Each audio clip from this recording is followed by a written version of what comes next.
Normalnya pertukaran pemain tak memberikan cerita menarik, karena pasti begitu-begitu saja. Pertukaran pemain biasanya melibatkan klub yang sedang mengalami kesusahan finansial, tapi harus tetap mendatangkan pemain baru guna memperbaiki performa klub. Namun pertukaran pemain tak selamanya kurang dilirik. Beberapa pertukaran justru meninggalkan cerita unik. Bahkan terkadang alasan dari klub-klub yang rela menukar pemainnya itu cukup aneh dan tak masuk di akal. Nah, berikut daftar transfer pertukaran pemain paling aneh yang pernah terjadi. Yang pertama dan mungkin jadi yang paling terkenal adalah pertukaran Alexis Sanchez dengan Henrikh Mkhitaryan pada tahun 2018. Pertukaran aneh ini jadi buah bibir di seantero negeri lantaran melibatkan dua klub raksasa Inggris, Manchester United dan Arsenal. Ketika pertukaran terjadi, semua pasang mata tertuju pada Manchester United yang mendapatkan Sanchez. Pengumuman kedatangan yang berlebihan itu menimbulkan ekspektasi yang menjulang tinggi. Ia digadang-gadang bakal jadi the next Robin van Persie yang berhasil membantu MU menjuarai Liga setelah pindah dari Arsenal pada awal musim 2012-2013. Namun Sanchez malah gagal memenuhi ekspektasi publik. Ia hanya mencetak 5 gol dari 45 pertandingan. Mkhitaryan juga demikian. Ia kesulitan di London dan akhirnya dilepas ke AS Roma. Tentu ini kesepakatan yang merugikan bagi kedua klub, terutama bagi United.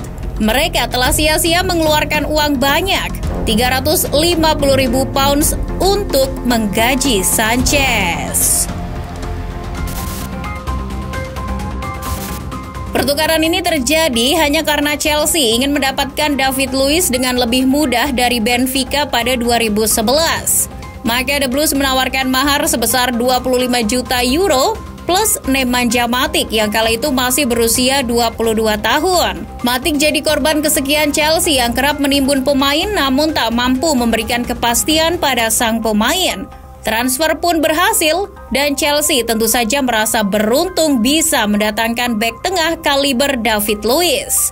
Bek Brazil itu sukses mengantarkan Chelsea menjuarai Liga Champions 2011-2012 dan Liga Eropa musim berikutnya. Namun, Benfica juga untung ketika mendapatkan Matic lantaran sang pemain membantu Benfica menjuarai Liga Portugal 2013-2014. Yang jadi masalah adalah Chelsea malah kembali mendatangkan Matic pada tahun 2014. Anehnya lagi, mereka rela menebus pemain Serbia itu dengan 25 juta euro, uang yang sama untuk mendatangkan Luiz. Jika pada akhirnya dibeli lagi, kenapa dimasukkan dalam kesepakatan? Berkat transfer ini, Benfica untung 2 kali lipat. Pertukaran pemain antara penjaga gawang yang memiliki kualitas sama baiknya cukup jarang terjadi di sepak bola. Toh jika kualitasnya tak jauh beda, ngapain ditukar? Buang-buang waktu saja. Nyatanya ada alasan tertentu yang membuat pertukaran Jesper Cillessen dari Barcelona dan Neto dari Valencia harus dilakukan. Alasannya karena Valencia pada tahun 2019 berpotensi melanggar aturan financial fair play lantaran melewati ambang batas kerugian. Oleh karena itu Valencia berniat menjual Neto. Soal siapa yang akan menggantikannya itu urusan nanti. Prioritas Valencia adalah mendapat uang sebelum musim berakhir. Barcelona ternyata mau membeli Neto dan merampungkan transaksi sebelum musim tanggal 1 Juli. Dan beruntungnya Blaugrana juga ingin menjual Cillessen yang cuma jadi pelapis Ter Stegen. Skemanya adalah Barcelona membayar 35 juta euro termasuk bonus terlebih dahulu untuk Neto. Transaksinya dilakukan pada 30 Juni. Sementara itu Valencia membeli Cillessen senilai 35 juta euro pada 1 Juli atau setelah masuk tahun fiskal baru. Dengan skenario seperti itu, Valencia berhasil lolos dari sanksi FFP. Pertukaran aneh ini juga melibatkan Barcelona. Keputusan El Barça untuk menukar Samuel Eto'o dengan striker Inter Milan, Zlatan Ibrahimovic menimbulkan pertanyaan. Padahal, Eto'o baru saja membantu klub meraih treble dan menyumbang 36 gol musim 2008-2009. Terlebih, kesepakatan ini mengharuskan Barca menambahkan uang sebesar 69 juta euro atau sekitar 1 triliun rupiah lebih apabila dikonversi berdasarkan kurs sekarang. Jika Eto'o dirasa sukses, kenapa harus diganti sehingga mengeluarkan uang yang begitu banyak? Begitu kira-kira. Dengan uang sebesar itu, Ibra hanya bertahan semusim di Barca. Mereka harus rela menjual rugi sang pemain ke AC Milan yang hanya mau membayar 24 juta euro untuk sang pemain. Klub Katalan itu juga harus rela melihat sang mantan berjaya bersama Inter. Eto'o kembali meraih treble di musim debutnya bersama Inter. 2 musim sebelum transfer pertukaran Eto'o dan Ibrahimovic terjadi, Inter sudah lebih dulu merugi dalam transfer barter. Kala itu Inter merasa tertipu ketika menukar gelandang syarat pengalaman Clarence Seedorf dengan bek kiri AC Milan Francesco Coco. Tentu ini kesepakatan yang tak masuk akal bagi Nerazzurri. Bisa-bisanya mereka menukar gelandang kuat dan kreatif dengan pemain yang masih berjuang dengan permasalahan cederanya. Dan benar saja, Coco yang rawan terkena cedera ternyata tak berguna sama sekali. Ia hanya mencatatkan 40 penampilan selama 3 musim membela Inter. Sedangkan di sisi lain kota Milan, betapa beruntungnya mereka mendapatkan pemain macam Seedorf. Pemain Belanda itu menjadi pemain andalan Milan. Ia menjadi legenda tim setelah bermain selama 10 musim dan turut mempersembahkan 9 trofi, termasuk trofi Serie A dan Liga Champions untuk Rossoneri.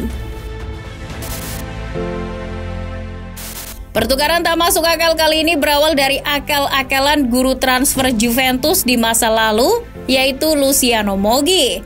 Lagi-lagi pertukaran ini melibatkan Inter yang berhasil ditipu habis-habisan lantaran mau merelakan bek kelas dunia Fabio Cannavaro ke klub rival pada 2004. Kala itu Fabio Cannavaro memang kerap dibekap cedera, sehingga Inter mau melepasnya dengan tebusan uang 10 juta euro, ditambah kiper Uruguay Fabian Carini yang keadaannya di Juve juga sudah terpakai.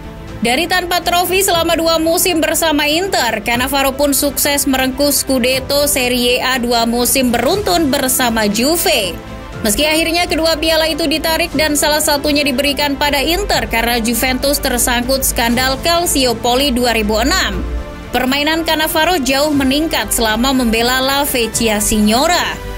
Selain itu, Cannavaro juga berhasil memimpin tim nasional Italia menjuarai Piala Dunia 2006. Meraih Ballon d'Or di tahun yang sama.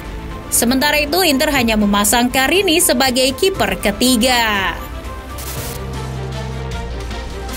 Pertukaran pemain antara Barcelona dan Juventus yang melibatkan Arthur Melo dan Miralem Pjanic pada musim panas 2020 ternyata menjadi kesepakatan pertukaran yang tidak menguntungkan bagi pihak manapun. Dilansir The Guardian, meski pada akhirnya klub Katalan itu mendapatkan tambahan uang tunai sekitar 10 juta euro, tetapi dari sudut pandang sepak bola, menukar Pjanic dengan Arthur adalah keputusan yang aneh. Kesepakatan jadi aneh lantaran Arthur saat itu dianggap memiliki masa depan yang cerah bersama Blaugrana. Pemain berusia 25 tahun itu telah mengantongi 70 penampilan untuk Barcelona. Sementara itu, pemain muda potensial justru ditukar dengan gelandang 30 tahun yang tak lagi jadi pilihan utama di lini tengah Juventus. Alhasil, Arthur kesulitan beradaptasi dengan permainan Juventus. Hal serupa juga dialami oleh Pjanic di Barca. Bahkan ia hanya bertahan semusim sebelum akhirnya dipinjamkan ke Besiktas.